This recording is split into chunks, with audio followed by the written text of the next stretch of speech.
Welcome to the Ontario Mortgage and Real Estate Insights podcast, your go-to source for the latest developments, trends, and regulatory changes in the industry. I'm your host, Steve Hamoen, here to provide you with insights sourced from reputable news outlets to help you stay informed and make well-informed decisions. This podcast is brought to you by Royal LePage Inc., a trusted mortgage brokerage dedicated to helping Canadians achieve their home ownership dreams. Visit realapprove.ca to learn more about how our experienced team can assist you with your mortgage needs. Let's dive into today's episode. Today, we're looking at a report from the Canada Mortgage and Housing Corporation, which highlights a significant challenge in the housing market. They estimate that to restore housing affordability, the number of new homes built each year in Canada needs to nearly double over the next decade. That's a pretty big increase, Steve. They're talking about needing between 430,000 and 480,000 new housing units annually. This is to close the supply gap that's been driving up home prices, right? Exactly, Janine. The report mentions that Montreal has the largest supply gap, especially in rental construction and new units for purchase. This is followed by Ottawa-Gatineau. These areas have seen home ownership costs rise faster than local incomes, particularly since the pandemic. It's concerning to see how much the pandemic has impacted housing affordability. The report also points out that Ontario and Nova Scotia are facing significant supply gaps, with Nova Scotia experiencing some of the fastest rising housing costs during the pandemic. The Canada Mortgage and Housing Corporation is focused on restoring affordability to 2019 levels, which is a more realistic target compared to the affordability seen 2 decades ago. However, Toronto and Vancouver, which have faced affordability issues long before the pandemic, might take longer to address. It's interesting, though, that the Canada Mortgage and Housing Corporation acknowledges that doubling the pace of housing construction is achievable, but it requires a larger, modernized workforce, more private investment, and less regulation. Right. And Aled Yorworth, the Deputy Chief Economist for the Canada Mortgage and Housing Corporation, emphasized the need for innovation in construction technology and growth in labor productivity. That's crucial if we're going to meet these targets. In Toronto, the report suggests that a 70% increase in home building over the next decade is necessary to ease affordability issues. Despite increased rental construction, the availability of homeownership options that match local incomes is still lacking. Vancouver also has a supply gap, although it's less severe. They need an additional 7,200 homes annually, which is 29% more than what's currently planned in a business-as-usual scenario. Meanwhile, Calgary is an interesting case. It has had record levels of home construction for 3 consecutive years, but still needs 45% more new homes each year to counter post-pandemic affordability challenges. And Edmonton stands out as a market where no additional supply is needed beyond current projections to maintain affordability by 2035. However, the city still faces challenges with homelessness. It's a complex situation, Steve. The report also ties into the recent political developments, with Prime Minister Mark Carney's platform promising measures to nearly double housing construction rates, aiming for 500,000 new homes a year. Yes, the government's plan includes Build Canada Homes, which would act as a developer to build affordable housing at scale with significant financing for builders of prefabricated and affordable homes. Let's shift our focus to the condo market, Janine. Recent data reveals that condo sales and construction have significantly dropped in Canada's largest markets, Toronto and Vancouver. That's right, Steve. It's quite surprising given the national push to increase home construction. Both markets are experiencing an oversupply, particularly in the condominium segment. Adil Dinani from Royal LePage West in Vancouver highlighted that the listing inventory in Vancouver is at its highest in a decade. From 2022 to early 2025, Toronto saw a 75% drop in condo sales, while Vancouver experienced a 37% decrease, according to the Canadian Mortgage and Housing Corporation. That's a considerable decline. In Toronto alone, condo sales are down over 21% year over year, with more than 20,000 units currently available. It's a buyer's market, but not many buyers are jumping at the opportunity. It seems many potential buyers are holding off, waiting to see if prices will fall further. Despite softened prices and lower interest rates, there's hesitation due to global economic uncertainties. And for sellers, like real estate lawyer Evelyn Contino, it's a challenging time. She's been trying to sell her downtown Toronto condo since November with no offers, even after reducing the price significantly. On the construction front, new condo projects have hit their lowest levels since 1996. Urbanation reports that developers are struggling with pre-construction sales, leading to at least 28 projects being put on hold or converted to rentals. It's a cycle, though. Experts like Dinani believe the market will eventually correct itself, leading to an undersupplied market down the line. But the industry can't afford to slow down on building new homes. Absolutely, Janine. Jason Mercer from the Toronto Region Real Estate Board stresses the importance of maintaining construction momentum, especially with the Canada Mortgage and Housing Corporation's target of 3.5 million new homes by 2030. Right, because if we don't keep up with construction now, we might face a shortage in the future. It's a delicate balance that needs careful attention. Let's delve into the recent survey conducted by Royal LePage, Janine. It reveals that a significant number of renters in Ontario are waiting for home prices to decline before making a purchase. That's right, Steve. The survey found that 43% of renters are holding off on buying, hoping for prices to drop.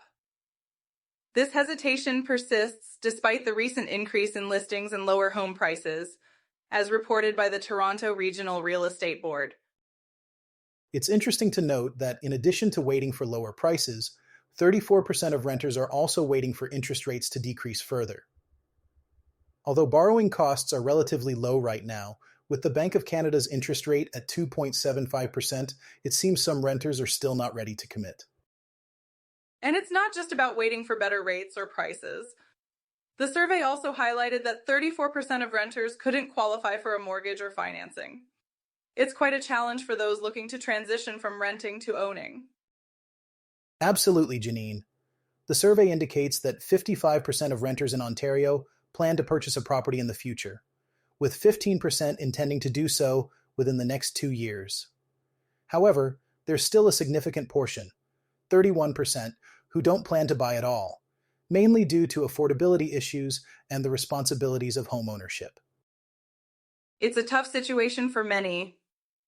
With rental prices in Toronto declining as demand softens, it seems like a good time for renters to save more.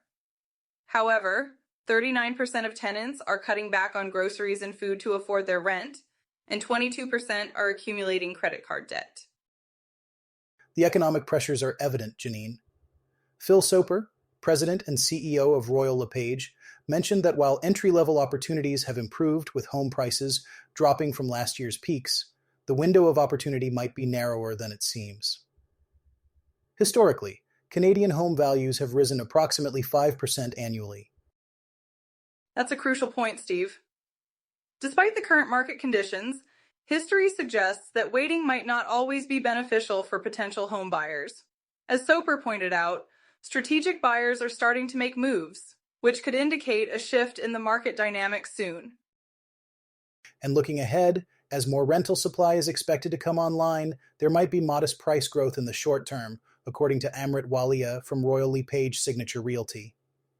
However, with builders scaling back construction, the influx of new supply is expected to taper off by 2027 and 2028. So, while the current rental market competitiveness has eased, renters should remain cautious. Even with softer market conditions, landlords still prioritize reliable tenants. It's a complex landscape, and renters should weigh their options carefully. Today we're diving into a crucial topic for mortgage brokers: niche positioning. According to Rakhee Dhingra, broker of record and CEO at Mortgage Savvy, focusing on a niche is not just beneficial, it's essential. In a competitive and ever-changing industry, trying to appeal to everyone can mean fading into the background. That's so true, Steve. Dhingra's approach to finding her niche was quite organic. She started by listening to her clients, which led her to focus on what truly resonated with them. Instead of forcing a strategy, she adapted to the needs that emerged naturally. It's about building a robust referral network and targeting individual clients. Absolutely, Janine.